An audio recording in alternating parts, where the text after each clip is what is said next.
दोस्तों, भारत पाकिस्तान के मैच अब सिर्फ मैच नहीं बचे हैं, या ड्रामा अगर कहें तो अब ये ड्रामा भी नहीं बचा है।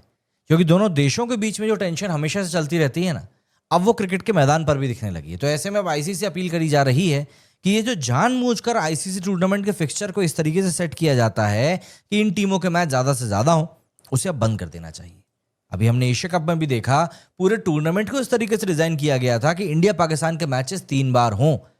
और आईसीसी के जो चीफ है मोहसिन नकवी, उनको उम्मीद थी कि 3 बार मुकाबला होगा तो एक आध बार तो पाकिस्तान इंडिया को हरा ही देगा। लेकिन किस्मत देखिए, एक बार भी नहीं हार पाए, एक बार भी नहीं जीत पाए। और सुनो, दरअसल यहाँ पर हुआ यह है कि माइकल एथरटन, जो कि इंग्लैंड के फॉर्मर कैप्टन रह चुके हैं, उन्होंने एकदम क्लासी और काम तरीके से कहा है आईसीसी को कि भैया बस करो, इंडिया और पाकिस्तान के फिक्सचर बनाना अब आपको बंद कर देना चाहिए। मतलब सोचकर देखो कि एक इंग्लिशमैन ने वो बात बोल दी है जो कि हम सालों से सोच रहे हैं। ये इंडो पाक मैचेस अब सिर्फ क्रिकेट नहीं बल्कि एक फुल फ्लेज पॉलिटिकल ड्रामा बन चुके हैं। सब कुछ शुरू हुआ था एशिया कप के टाइम पे, अभी हाल ही में जो खत्म हुआ है।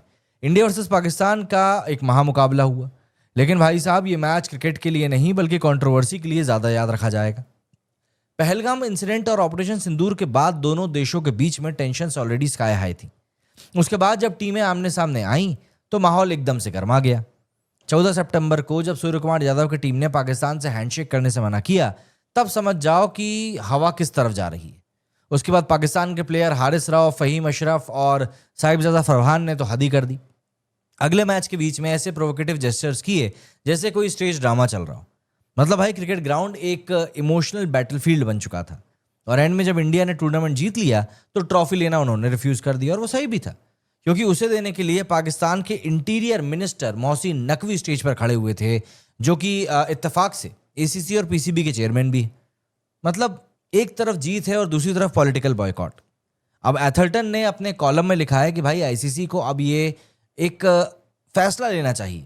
ये जो बार बार इंडिया पाकिस्तान के फिक्सचर ये लोग सेट करते हैं ना जानबूझ के आईसीसी टूर्नामेंट्स में, ये सब इकोनॉमिक और डिप्लोमेटिक रीजंस के लिए ही होता है।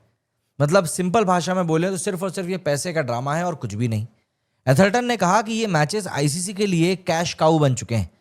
ब्रॉडकास्ट राइट्स के पैसे $3 बिलियन सिर्फ इसीलिए हैं क्योंकि इंडिया वर्सेस पाकिस्तान का मैच मिल जाता है।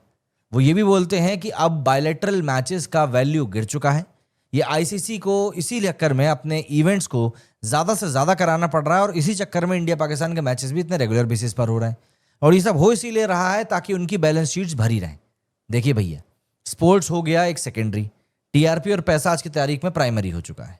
पर एथरटन ने एक लाइन में सब कुछ समराइज कर दिया कि if cricket was once the vehicle for diplomacy, it is now clearly a proxy for broader tensions. मतलब सीधे बोले तो पाकिस्तान पहले दोस्ती का एक जरिया हुआ करता था, लेकिन अब वो प्रोपेगेंडा का एक हथियार बन चुका है। एंड सच में ये बात वाकई में दिल पर लगती है। एशिया कप 2025 के लिए भारतीय ऑडियंस पहले ही मना कर रही थी।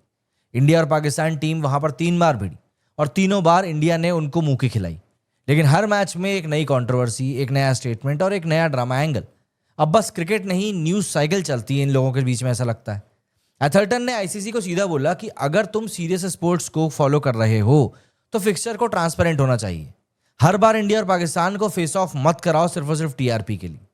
अगले ब्रॉडकास्ट साइकिल में अगर दोनों टीमें ना मिले तो कोई दिक्कत नहीं, लेकिन इस तरह का हरकतें जो पाकिस्तान कर रहा है वो नहीं झेली जाएंगी। अब यहां पर एक इंटरेस्टिंग एंगल और है जो कि हम इंडियंस को थोड़ा पिंच भी करता है। एथरटन तो फिर भी आउटसाइडर है, लेकिन हमारे देश के अंदर भी कुछ लोग हैं, वो क्या करते हैं, पाकिस्तान के फैसले, क्लेम्स, उनके प्रोपेगेंडा वीडियोस और उनके नैरेटिव्स को तुरंत मान लेते हैं, लेकिन अपनी आर्मी, अपने सोल्जर्स, अपनी गवर्नमेंट की बात पे सवाल उठाने लगते हैं। मतलब हमारी तरफ से अगर कोई सोल्जर अपना सेक्रीफाइस देता है तो डिस्कशन चालू हो जाता है कि क्या ये सच है, लेकिन उधर से कोई रैंडम पाकिस्तानी प्लेयर अगर कुछ बोल देता है तो oh my god, look at this courage. भाई, प्रायोरिटीज उल्टी पड़ जाती हैं क्या? और इसीलिए एथरटन का स्टेटमेंट और भी ज्यादा हैवी लगता है, क्योंकि ये सिर्फ इंडिया पाकिस्तान के मैच की बात नहीं है। ये एक आईना है हमारी सोसाइटी का, जिसमें हम देख रहे हैं कि कौन किसके साइड खड़ा हुआ है।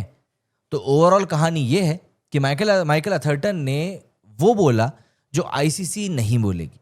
उन्होंने सिस्टम की हिपोक्रेसी को एक्सपोज कर दिया, और हमारे लिए एक मैसेज क्लियर है कि क्रिकेट डिप्लोमेसी का नाम पे प्रोपेगेंडा आप नहीं चला सकते, और देश के खिलाफ नैरेटिव में टीआरपी का तो हथकंडा बिल्कुल नहीं चलेगा।